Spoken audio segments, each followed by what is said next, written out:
Hey everyone, Mario again, coming at you with another video. As you can tell from the title up there, this is my first impressions on Stranger Things Season 2. Now, before I get into this, I started watching this show, or at least Season 2 I should say, around the time it came out. I saw the first episode night before I went to LA Comic Con. I liked it. I thought, yeah, I'll start get back into it after the convention. Well, post-steak fatigue, and I'm like, I'll do it tomorrow. And I kept putting it off and putting it off. And days turned into weeks, weeks turned into a couple months, and I was procrastinating. Well, a couple weeks ago, the weekend of the Misfits concert, after the concert, I got sick with a viral chest cold. And my 3-day weekend turned into a 4-day because I stayed an extra day home, calling off work, and laying in bed healing. I watched a couple movies while I was resting. And in the afternoon, I'm like, you know what? Let's marathon as many episodes as I can. And before I went to bed, I managed to finish all the rest of season 2 of Stranger Things. And I can honestly say I really do enjoy the season. It's not as impactful as season 1 was, and I'd say the writing there was a little bit fresher. But I will say that season 2 is a very good continuation of the concepts in season 1. How would you put it? It's not a sequel season that improves on the original in the same way as the jump from Star Wars to Empire Strikes Back was. I'd say it's like how you would compare Secret of the Ooze to Teenage Mutant Ninja Turtles 1990.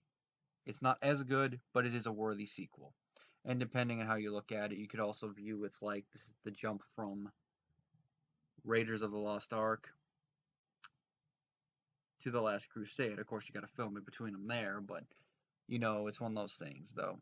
It'd probably be better to use Temple of Doom as an analogy, but it's gonna depend on how you look at it. I, for one, actually enjoyed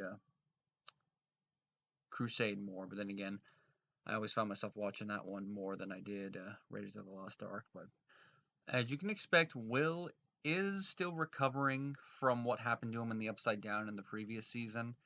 He's having flashes of the Upside Down, seeing some strange beings there. It seems like he might have some minor PTSD. And as the season goes along, he learns to deal with it a little bit, but it's not going to be easy. We got the new character Max in there. I like how they slowly introduce her because we're wondering who exactly is she.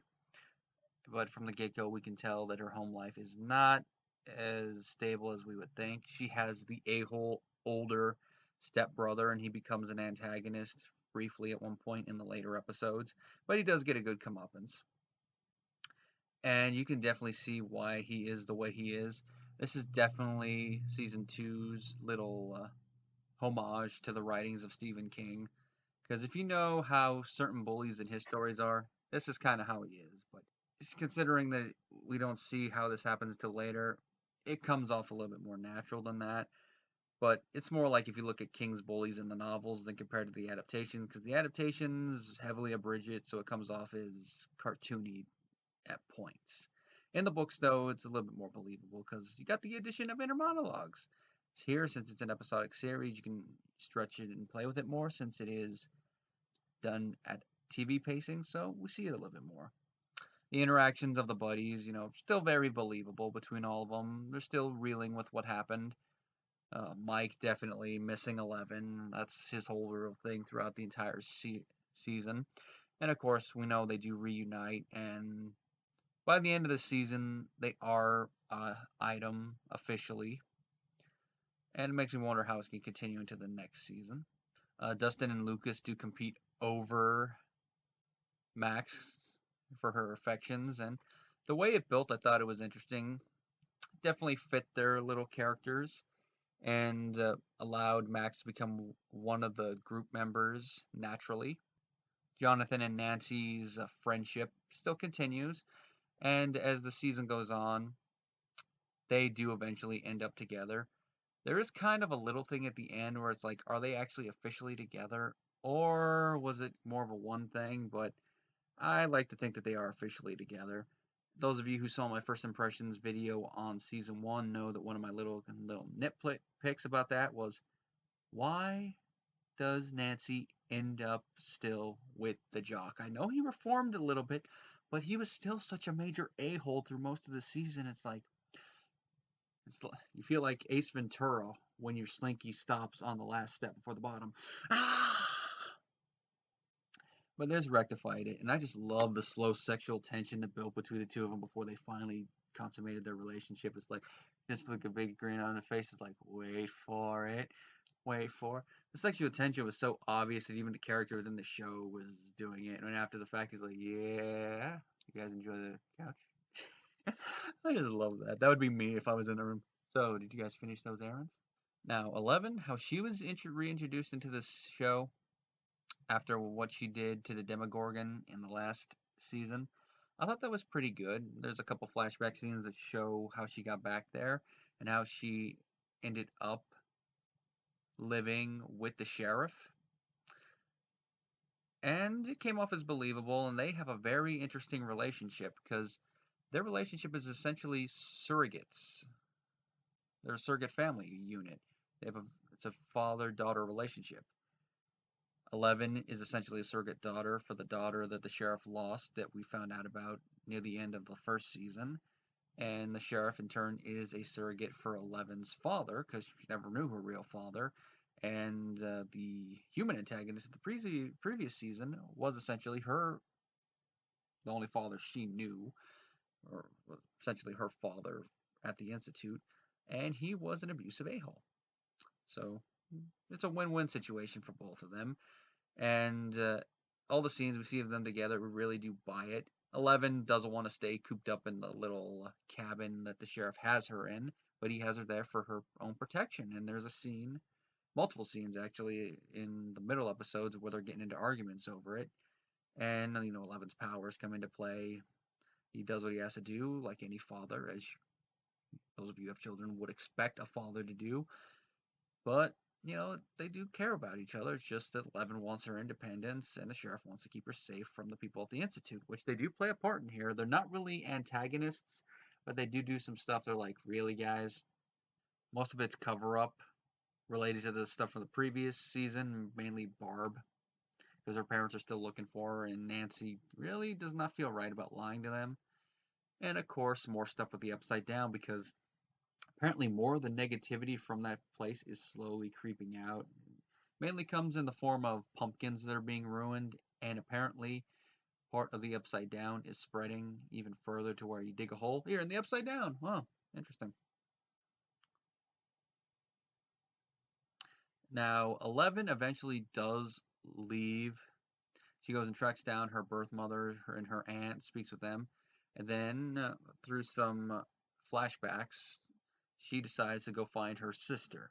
Now, they're not really biologically related, it's just that they were created through a similar function within the Institute's experiments, and she has powers like her. Now, from what I've read, this episode was the least liked episode of the season, and after watching it, I can see why. Because the actress they have who plays Eleven's sister, not the best, but I thought she did a serviceable job. I'm actually going to look up her name right now. Linnea.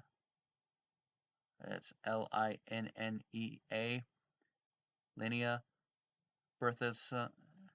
Berthelsen, who plays Callie 8. I thought she did a pretty good job for what her character is supposed to be. But, a different actress might have made the character a bit more interesting, but maybe it's also the writing, because we don't really know a lot about her other than her backstory and the fact that there's a connection between the two of them. And they do reconnect pretty well. That whole episode is kind of reminiscent of Luke going to train with Yoda, only it's a little different. 11 gains a little bit of an edge since she's on the street with the 8 and her buddies. But, not enough. She's still innocent, but, she's slightly hardened by the experience and, of course, what happened with the Upside Down. And, of course, at the end, like Luke with Yoda, she leaves to go back and save her friends, but 11 has a lot more luck with that than Luke had with saving his friends. And the episode, I did like the interaction between the sisters, but I could see why it's everyone's least favorite because it's the only plot that goes through the whole episode. And when I saw that, I'm like, all right, that's the reason why. Now, the main threat of the Upside Down I've kind of covered, but in the end, 11 actually has to go and close the Upside Down. I'm not going to spoil anything other than that, but that scene had a lot of tension and a lot of drama because of how the Upside Down was going about, especially considering one of the earlier episodes deals with Dustin finding a little weird creature that looks like a pollywog, which turns out to be a baby Demogorgon. But it's different from the one we saw in the previous season, whereas that one was humanoid. This one is bipedal, so they're called Demodogs, and we see a lot more of them later on. Just the way that it builds up, it's like, oh, is this gonna be a good one? Is it gonna be a bad one? It's like, oh, it's very interesting. Definitely something you would see in a Stephen King story if he wrote something like this, with a little bit of Spielberg thrown in. Definitely could see that the guys who created this show are big King fans, even more so than what we saw in the previous season. Sean Astin's character Bob, he's a pretty good addition to the series. He's a former schoolmate of Joyce and the sheriff. He's dating Joyce now.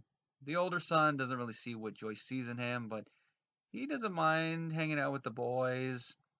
If he did marry Joyce, he would definitely be an interesting stepdad for the two. So he is at odds with the sheriff a little bit, but I think they, you know, goes two-way street from when they were in school together and also what's going on now.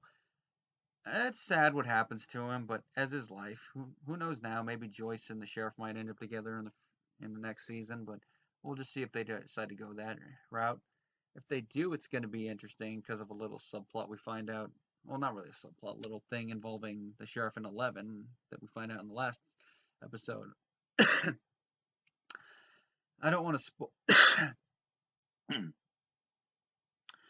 I don't want to spoil it for those who haven't seen the whole season yet, but it's a little interesting moment. I'm like, oh, that's so cool. Makes me wonder how they're going to continue some of the story arcs with the next season, but here's to that. Like I said, all in all, it was a good season. Not as good as season one, but definitely fun, full of little twists and turns. You know, Upside Down's still a threat. I mean, it is still a threat at the end of the show, which makes me wonder, what can they go with now? They had to deal with a creature from there. They had to deal with more creatures from there, and essentially the final boss of the Upside Down, or at least that portion of the Upside Down, and basically separate the dimensions. What could they do now? Maybe like a Pennywise-esque creature from the Upside Down. Maybe throw in a little bit more Lovecraftian vibe to it, but we'll just see where they decide to go with it next. Who knows? Maybe it'll be more government interference, or maybe